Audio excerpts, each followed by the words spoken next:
Welcome to my channel KCube. আজি আমি আৰম্ভ কৰিম question number 5. 1 to আছে root over 9 plus root 25. 9 ৰ বৰ্গমূল কিমান হ'ব 3 plus 25 ৰ বৰ্গমূল 5 হলে একদম সিম্পল ম্যাথছ এই দুটা আৰু 2 to আছে root 81 minus root 36. 81 ৰ root হল 9 minus 36 ৰ 6. 9 minus 60 এটা একদম সিম্পল এতিয়া হলো আমি question number 3 root over 49 into 64 এটো আমি কেনে কৰিম 49 means 7 square into 64 means 8 square হৈ গল এতিয়া মই কি কৈছিলো যে ৰুটৰ তলত যিমান গিলা স্কয়াৰ আছে স্কয়াৰে এই ৰুটে গুছি যাব তো কি আহিলে আমাৰ 7 into 8 ইকুৱেল টু কিমান হল 56 নম্বৰ 4 4 টো আছে 144 divided by 100 root minus half root over 9 by 25 বুঝিছে ইয়াত আমি এটো ডাইৰেক্টলি জানোই ৰুট যদি থাকে ভগ্নাংশ এটাৰ ওপৰৰ ৰুট লব লাগে বৰ্গমূল লব লাগে তলৰ বৰ্গমূল ললে হ'ল গতিকে আমি ডাইৰেক্টলি কৰিব পাৰো 144 ৰ বৰ্গমূল কিমান হ'ব 12 12 12 গুণ 144 আৰু 1 ৰ বৰ্গমূল কিমান হ'ব 10 হৈ গল minus half ইয়াতে কি পাম 9 ৰ বৰ্গমূল 3 25 ৰ 5 12 by 10 minus এটো কি হ'ব এতিয়া ইনটু হ'ব 2 into 5 10 তলত আৰু পট 1 into 3 3 এবাৰ আমি দুইটাৰ যদি লসাগু লও 10 আৰু 10 ৰ লসাগু 10 ওপৰত আহিল 12 minus 3 equal to 9 by 10 হৈ গল টাইপটো কি আছে root over 72 into 2 এটো আছে ঠিক আছে তে আমি ইয়াতে কি কৰিম 72 টু প্ৰথম উৎপাদক বিশ্লেষণ কৰিম 2 2 3 যায় 6 2 6 যায় 12 2 1 8 2 ৰে 2 9 যায় 18 again 3 ৰে 3 এতিয়া আমি এইখিনি বস্তু 72 ঠাইত লিখিম তো পেয়ার গিটা পেয়ার ফর্মতে লিখিম মানে এই জোর ফর্ম গিটা জোর হিসাবত লিখিম মানে এইটো তো কি লিখিম 2 স্কয়ার এইটো তো সিঙ্গেল থাকিল সিঙ্গেল টু সিঙ্গেল লিখিলো এইটো 3 স্কয়ার হৈ গল দেখি পালো আমি আৰু এক লাইন মই বেছি কৰি দিছো বাৰু বুজাৰ সুবিধাৰ কাৰণে 2 স্কয়ার টু 2 স্কয়ার হৈ থাকিল 8 2 এই দুটাও স্কয়ার হৈ গল ইনটু 3 স্কয়ার এতিয়া হৈ গল গোটেইবিলাক বৰ্গৰ ওপৰত আছে স্কয়াৰ ওপৰত আছে গোটেই স্কয়াৰ বিলাক উঠাই দিলে আমাৰ হৈ গল 2 into 2 into 3 কিমান পালো আমি 13 square minus 12 square root over এটো কৰাৰ আগতে এটা ফৰ্মুলা মনত পেলাই ললে হ'ল হেতু আছিল ফৰ্মুলাটো a square minus b square equal to a plus b into a minus b আমি ফৰ্মুলা নোহাকো কৰিব পাৰো কিন্তু ফৰ্মুলা নোহাকে কৰিলে এটো অলপ বেছি জটিল হয় গতিকে যিমান পাৰি ফৰ্মুলাটো বিলাক ব্যৱহাৰ কৰিব পাৰিলে ভাল ইয়াতে আমি এই ফৰ্মুলাটো ব্যৱহাৰ কৰিম ঠিক আছে ইয়াতে কি হল এৰ ঠাইত আছে 13 আৰু বি ঠাইত আছে 12 13 স্কয়াৰ minus 12 স্কয়াৰ তো আমি ইয়াতে কি হ'ব 13 plus 12 আৰু এটা ব্র্যাকেটত কি হ'ব 13 minus 12 হৈ গল এতিয়া 13 plus 12 কিমান 25 আৰু ইয়াতে 13 minus 12 1 মানে কি হল 25 into 1 25 25 ৰ বৰ্গমূল কিমান হ'ব 5 এটো হৈ গল 6 7 2 root over 6 square plus 8 square ঠিক আছে 2 root 6 square মানে 36 8 square মানে 64 2 root over 36 plus 64 কিমান হ'ব 100 2 100 ৰ বৰ্গমূল কিমান হ'ব 10 20 হৈ গল এবাৰ হল 8 root over 13 7 square minus 6 square ইয়াতো আকৌ এইখিনিত আমি এই সূত্ৰটো প্ৰয়োগ কৰিম a square minus b square 13 টো থাকিলে ইয়াতে এইখিনি ঠাইত কি লিখিমে 7 plus 6 7 minus 6 root over 13 to 13 এ থাকিলে 7 plus 6 তাতে কি লিখিলো 13 7 minus 6 তাতে কি লিখিলো 1 তে 1 তো কোনো কামে নাই ইয়াতে কি হল 13 into 13 মই এক লাইন লিখি দিছো 13 into 13 মানে কিমান 13 স্কয়ার মানে কিমান হল 13 হৈ গল এবাৰ হেল 9 root over 6 into 6 plus 3 square plus 2 square. It will ekhini ami korilo plus 6 into 6 36 plus 3 square 9 plus 2 square 4. এই গোটে কিটা প্লাস করলে কিমান হ'ব 36 plus 4 40 40 plus 9 49 49 এর বর্গমূল কিমান 7 এবার 10 root 16 minus root 36 whole square হৈ গল এটা ব্র্যাকেট টু ব্র্যাকেটের ভিতরতে রাখিলো root 16 তানে 16 এর বর্গমূল কিমান 4 minus 36 এর বর্গমূল 6 আর এটো হোল স্কয়ার হয়ে থাকিল 4 minus 6 minus 2 square তে minus 2 দুটা ইনটু কৰিলে কি হ'ব plus 4 এটো হৈ গল এবাৰ 11 8 square minus 6 square plus 3 square minus 1 square ইটলেস ইয়াত আমি কি কৰিম এটো দেখিছো ইয়াত আমি ফৰ্মুলা এটা এপ্লাই কৰিব পাৰো ইয়াতে কৰিব পাৰো আমি দুইটালে ফৰ্মুলা এপ্লাই কৰিম ইয়াতে কি হ'ব 8 plus 6 8 minus 6 plus 8 plus 2 8 plus আর এখানে তাই কি হবে 3 plus 1 3 minus 1 হৈ গল এতিয়া এখানে সিম্পলিফাই কৰিলে হল 8 plus 6 14 into 2 plus 3 plus 1 4 to 2 root over ইয়াতে 14 into 2 28 plus 8 এটা কিমান হ'ব 28 plus 8 36 36 এর বর্গমূল কিমান হ'ব 6 হৈ গল এবাৰ 12 12 কি আছে 1 by root 100 plus root over 2 1 by 4 এটো আছে এতিয়া আমি কি কৰিলো 100 এৰ বৰ্গমূল কিমান 10 plus ইয়াতে কি কৰিম যেহেতু এটো মিশ্ৰ ভগ্নাংকত আছে এটা আমি প্ৰথমে ভাঙি লও 2 4 is 8 8 plus 1 9 9 by 4 হৈ গল ইয়াতে হল 1 by 10 plus 9 এর বর্গমূল কিমান 3 আর 4 এর বর্গমূল কিমান 2 হৈ গল এ 10 আর 2 এই দুটার লসাগু ললে হ'ব 10 ইয়াতে 1 plus 2 রে 10 ডিভাইড কৰিলে 5 5 into 3 15 16 10 এতিয়া মাত্ৰ ইয়াতে এটা মন কৰিবলগীয়া কথা হল আমি যদি ভগ্নাংকত এনসাৰটো আহে তেতিয়া সদায় আসলতে চাব লাগে যে ভগ্নাংকটো লঘিষ্ঠ আকাৰত আছে নে নাই লঘিষ্ঠ আকাৰত থাকা না থাকাটো কেনে গম পায় যদি আমি একে সংখ্যাৰে দুইটা হৰ আৰু লবক হৰণ কৰিব নোৱাৰো তাৰ মানে লঘিষ্ঠ আকাৰত আছে আৰু যদি পাৰো তেতিয়ালে এটো লঘিষ্ঠ আকাৰত নাই ইয়াতে আমি দেখা পালো 10 আৰু 16 2 ৰে দুইটাকে ডিভাইড যায়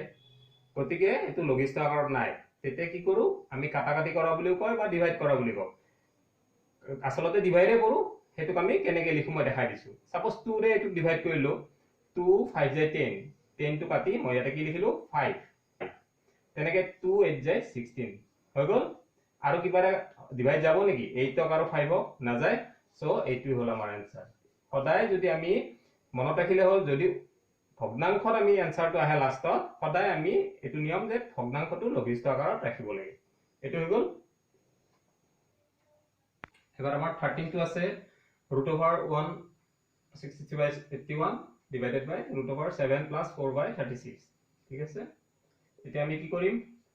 এটো মিশ্র ভগ্নাংকত আছে গতে মই কৈছো মিশ্র ভগ্নাংক থাকিলে ভাঙি লব লাগিব 1 into 81 81 হ'ব plus 63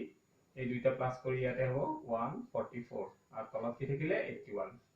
এটো ডিভিজন সাইনটো থাকিলে root over এটা এই দুটা প্লাস কৰিব লাগিব কিন্তু প্লাস কৰাৰ আগতে দেখিছিলো যে এই দুটা আমি সৰু কৰি লব পাৰো সৰু কৰি ললে পিছত আমাৰ কামবিলাক ভাল হয় তো ইয়াতে আমি কাটাকাটি কৰি ললো 4 1 যায় 4 4 9 যায় 36 ইয়াতে কি পালো তানে এক লাইন লিখিয়ে দিলো বাৰু মই এটো পাম নেক্সট 144 এর বর্গমূল কিমান হ'ব 12 আর 81 এর বর্গমূল কিমান হ'ব 9 ডিভাইডেড বাই root over এখিনি এটা আমি প্লাস কৰিম লসাগু ললে 9 হল আকৌ ইয়াতে 7 ৰ তলত একো নাই হেতুৰে হৰণ কৰিলে কিমান হ'ব 9 9 আৰু এপিনে 7 9 into 7 63 plus 1 হৈ গল এটো ঠিক তেনেকে আমি সৰল কৰি লিখিব পাৰো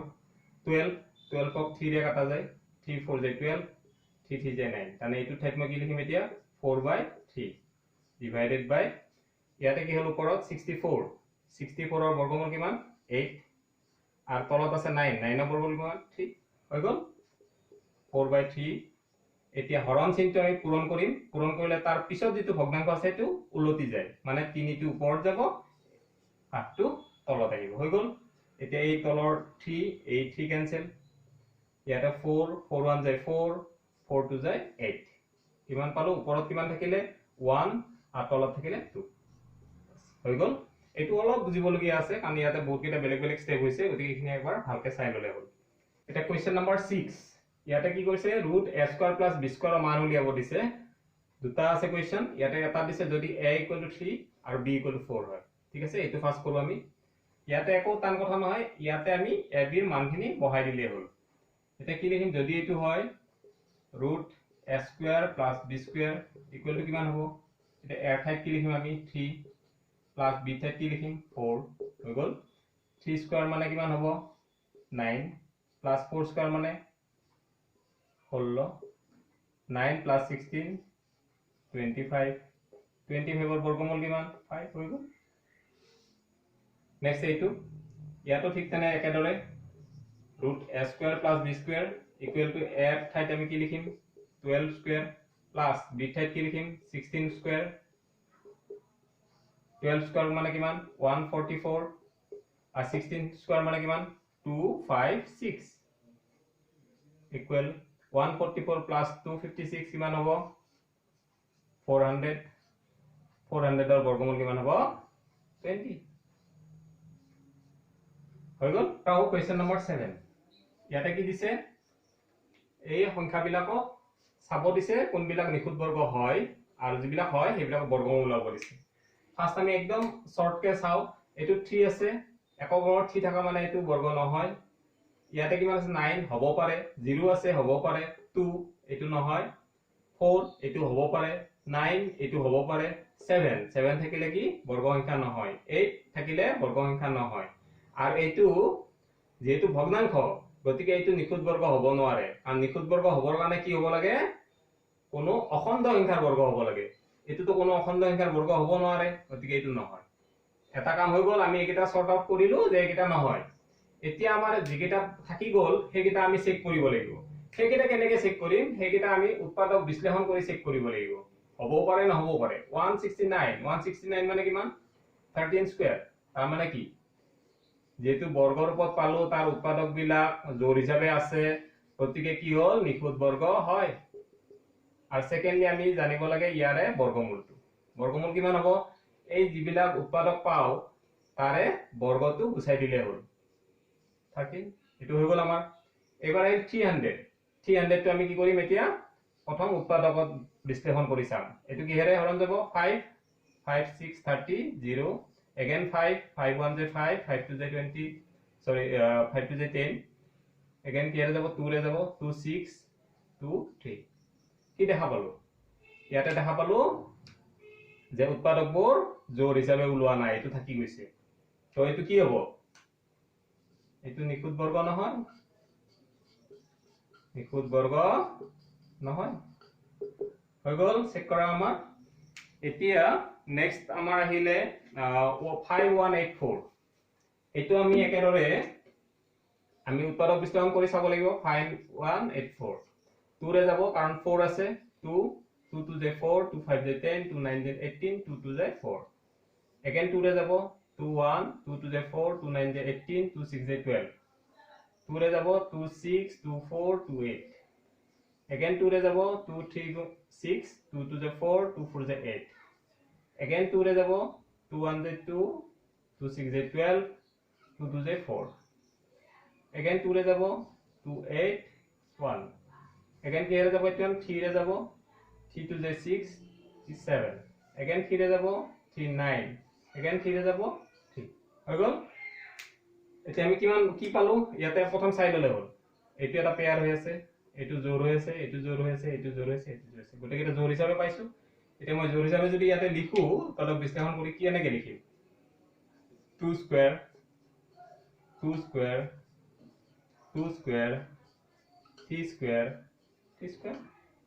এইখিনি বুজি পাইছে সকলোৱে এর উৎপাদক বিশ্লেষণ আমি ইয়াতে লিখোতে কি এনেকে জোড় হিসাবে লিখিম ঠিক আছে এটো নিখুঁত বর্গ হয় না নহয় এটো নিখুঁত বর্গ হয় কিয় হয় কারণ ইয়ারে আমি দেখা পালো উৎপাদকবোৰ জোড় হিসাবে আছে এক নম্বৰ কথাটো আহিল নিখুঁত বৰ্গ হয় আৰ নিখুঁত বৰ্গ হলে কি কৰিব দিছে তার বর্গমূলটো লিখিব দিছে তানে কি 5184 ইয়ারে বর্গমূলটো কিমান হ'ব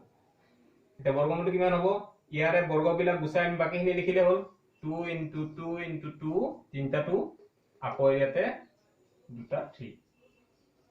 কিমান হ'ব 2 to the 4 4 to the 8 8 9 যে 70 হৈ গল এবাৰ আমি আহিলো 749 এখিনি মই অলপ মচি লৈছো পৰখিনি 749 এটা 749 টো আমি এনেকে উৎপাদক বিশ্লেষণ কৰি চাব লাগিব এক নম্বৰ আমি সহজতে যিকেইটা পাই সেইকেইটা চেক কৰি লও 2 ৰে না যায় 5 ৰে তো না যায় 9 আছে এতিয়া আমি চাব লাগে 3 ৰে যাব নেকি 7 + 4 11 11 + 9 20 গতিকে 3 ৰে না যায় কাৰণ 3 ৰে তো গুণিতক নহয় 2 ৰে চেক কৰিলো 3 ৰে চেক কৰিলো 5 ৰে চেক কৰিলো এবাৰ কি ৰে চেক কৰিম 7 7 ৰে এটো ডিভাইড যাব 7 ৰে 7 ক 1 যাব 4 ক না যায় 0 49 7 7 যে 49 এতিয়া যেহেতু যদি এটো হয় এটা কথা তো সিওর যে 7 ৰে আকৌ এবাৰ যাব লাগিব জোৰ হবৰ কাৰণে এতিয়া আমি মাত্ৰ হেতু কথা চালে হল এটো 7 ৰে যাব না না যায় 7 ৰে যাব নে 7 1 যায় 7 ইয়াতে 3 হ'ব 37 7 ৰে না যায় সো আমি কি দেখা পালো যে 7 টো আমি পেয়ার হিচাপে না পাও বাকি যিয়ে না হিফালে হিমানখিনি আৰু চাই থাকাৰ দৰকাৰ নাই গতে গম পালো যে 7 ৰে 2 টাইমস ডিভাইড না যায় হৰণ কৰিব নোৱাৰো তো এটো কি হল নিখুঁত বৰ্গ নহয় এটো নিখুঁত বৰ্গ নহয় হৈ গল আৰু এটা তো নহয় বুলি কৈছে ইয়াতে মাত্ৰ কি পালো দুটাই হৈ পালো এইটো এটা আৰু এইটো এটা হৈ গল